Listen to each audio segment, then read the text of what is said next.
Hi there. Today is a simple video. I'm just going to talk about some random stuff.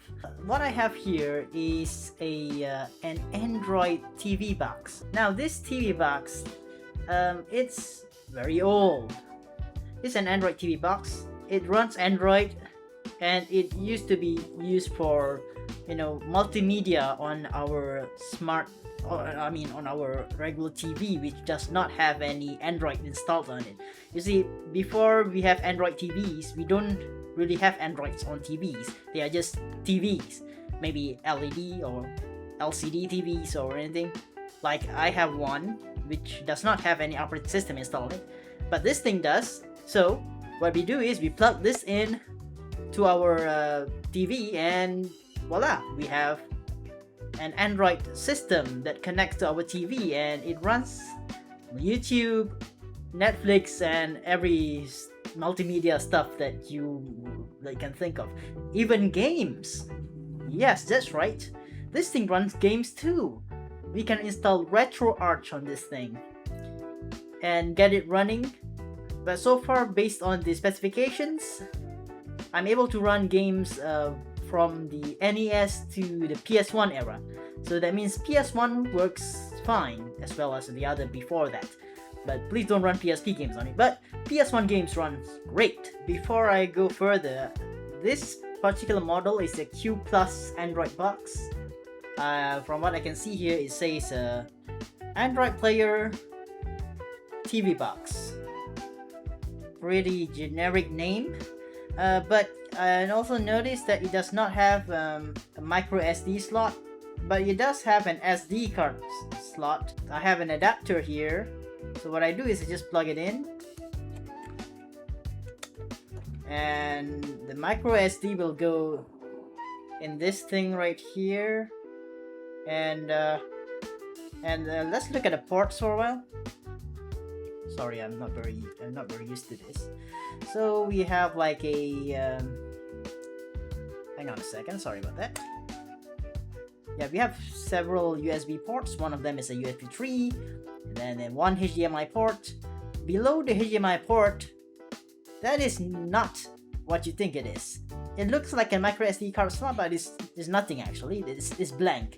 So I've put in, there was one time when I put in like a micro SD card and it got stuck inside the box, so I had to do like that, then only I can get it out. And then we have an Ethernet port, as well as a audio video port, I guess, this one. And then beside it we got like optical, and we got the power ports on the most right, if you can see. It's quite minimalistic in design. Very minimalistic, very small, very minuscule. You can bring it almost anywhere. If you want to go on vacation, you bring this thing and you can enjoy YouTube and stuff. I cannot guarantee that today it might run everything. It might not run some things, but when it comes to gaming, retro gaming especially, this can get the job done. So I just turned on the TV box, the one on the left. The one on the right is also using a similar CPU, but it has more storage. But whatever, you focus on the left one because this is the one that's turned on. Okay, I've installed it. I have my gamepad here. Oh, hold on, I think the battery is dead or something. Let me try to connect again. Well, looks like the battery is dead. So I'll use this wired controller. Easier to set up. Okay, I got it connected now. So let's go and open RetroArch.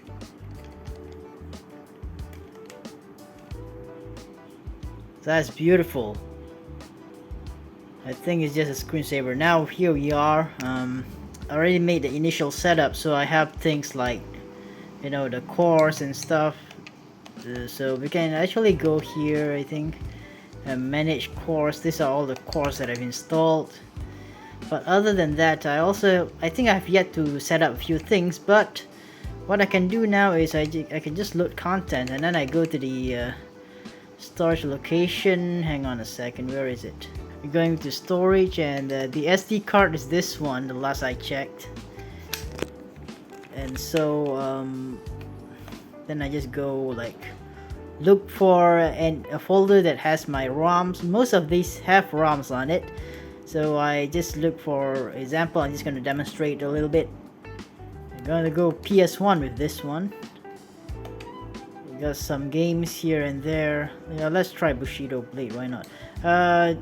Yeah, I can associate it here.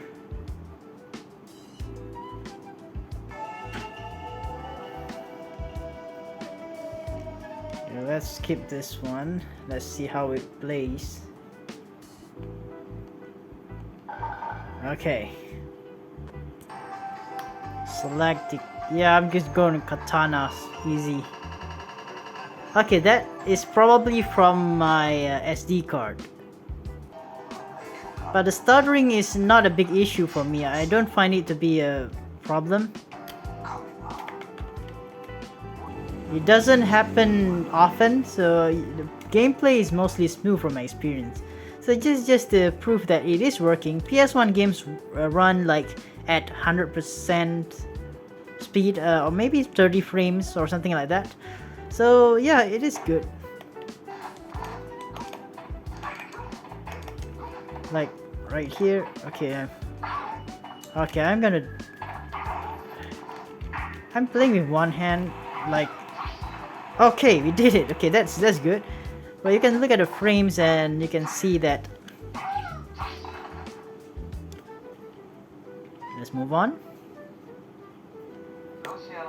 Yeah, it'll play almost like this the entire time for PS1, as most of PS1 games, I believe. So basically, you kind of have like a equivalent of a PS1 classic here. Okay, I hope I didn't break any code there. Okay, anyways, yeah, this thing is kind of like a PS1 classic. You can load all the games on the SD card, and it's pretty fun. You know, if you're interested in things like this, you know, you can just grab a simple Android box, an old Android box or something for cheap, and you can repurpose it to run your retro games. Okay, that is I'm just trying my luck. Okay, anyways, thanks for watching and have a good day and enjoy some retro gaming.